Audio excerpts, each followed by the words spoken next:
was in their charge. I was taking care of 200 families.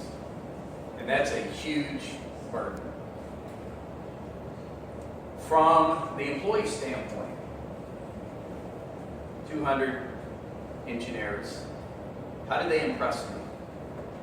How do they get to work on the cool stuff? How do they get raises before their peers? How do they get promotions before their peers? And if you do the math, they had about 4 minutes a day to impress me. That's it, 4. So some of the skills that these students are learning are, how do you do that?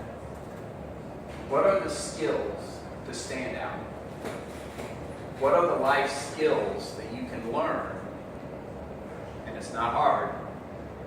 Show up on time. Have a smile on your face.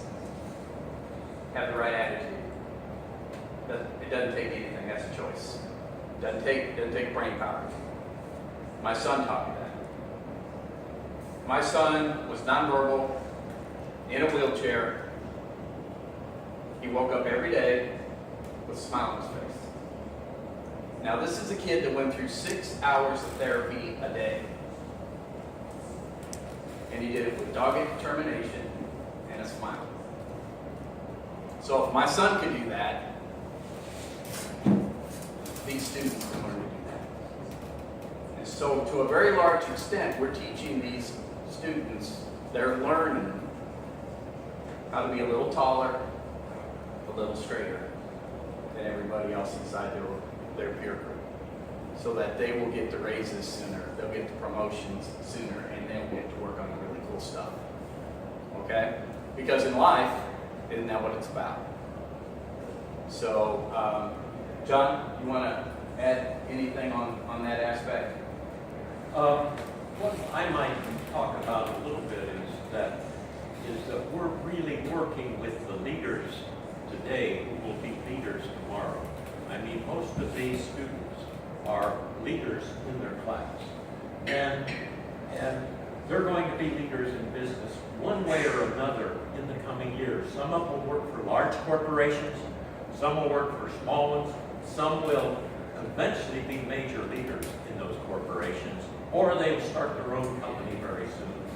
But, you know, one of the things, I don't know when you're going to do questions about what they might have of us, but working with the leaders to help them be better leaders of themselves and of other people is what we're really doing here. And along with that, they're learning they're learning the structure of how a business works. What do you do in a business? Because they're doing it day in and day out and worrying about the problems that happen just like Kent does in his business and like I did in mine. And selfishly, I want them to pay Social Security like crazy.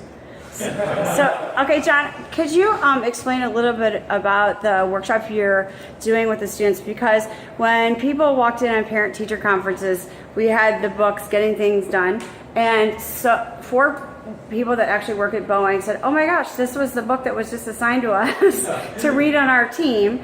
And it's something I know that Kent had discussed with the kids. It's skills that he learned 20 years ago and he's still using, something you really believe in, and you're teaching the students and me how to utilize that. So could you tell a little bit about that? Because I think it's something we could utilize. I've done a once a week, hour or 2 with the students using a textbook called Getting Things Done by David Allen. I've known David for 30 years, 28 or something like that. And he actually used this textbook. Actually, he was teaching at McDonnell Douglas 25 years ago the same principles that he wrote in his book, Getting Things Done. The seminar was called something different, but It's called Timeline. it was time, yeah. And I think it was about 30 years ago I went through that with him. That's about right, about 25 to 30 years ago. So it was really funny that I came in and, you know, I know the book, and I remember when David was writing it. It took him 5 years to write it. And so I used it, but it's really, I mean, the title Getting Things Done is not quite the book. Thanks a lot. Yeah, this is the book.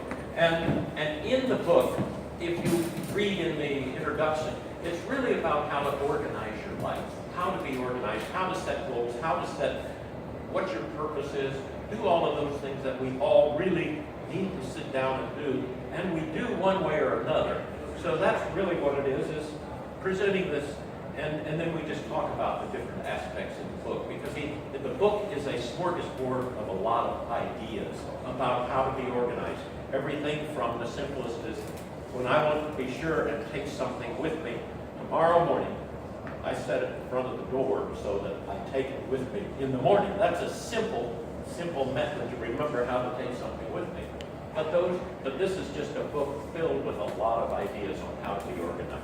I think that's very appropriate that one's all dog-eared. Yeah, somebody's been using this. So what I think a lot of us have gained for me with that book is that's the strategy, and those are processes that we can go back to and use. And so it's kind of cool for us to see the power of mentors and their success, and that they've used these for 20 years. And what was really cool, I was at a lunch with John and Mark Lincoln, who was the founder of our Alumni Association, and David Allen actually did this workshop, what was in the 80s, for all Parkway teachers or administrators? He did it for, a lot of the, he did the seminar 2 or 3 times for the administrative staff in Parkway. I forgot exactly who was the director. Was it Don Senti? When Don Senti was in? When Don Senti was here, yeah. He So- did the seminar for a lot of the teachers.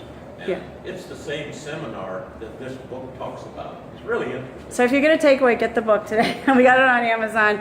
It's really helped because a lot of for me, it's anything you can do in 2 minutes, do it right then. Yeah. So that it kind of clears your brain, and also get everything down on paper so it's not in your brain cluttering. Because I know you guys are super busy and you're also building your career at the same time. And some of you have kids, and some of you might be in master's programs, and it's tough. I don't know how people do it, but with these strategies, it's been much easier. And I think the kids can kind of testify to that too, and we could talk more So about we had that. one of the students came to me one time, and probably 6 weeks ago, and said, "Gosh, I just can't get everything done. I'm so busy. I'm so busy. I'm so busy." And I said, "Well, how do you organize yourself?"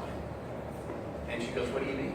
I said, "Well, what's the method you use to keep everything organized?" "Well, I kind of keep it in my head." I said, "Oh, no. So we gave them 3 or 4 different ways to organize themselves. And I said, "There's no right way, wrong way." And she came up to me, she opened that book and said, "You mean like this?" So they really get opportunities to learn, and they learn at an accelerated pace. So earlier, Mark chatted about project management. These folks are 16, 17, 18 years old. They can say project management, but they really don't understand what that means. So, Mark, why don't you take them through one example, maybe? Well, Before you do that, because I think this is a great lead into that, and I know we were going to, oops, that was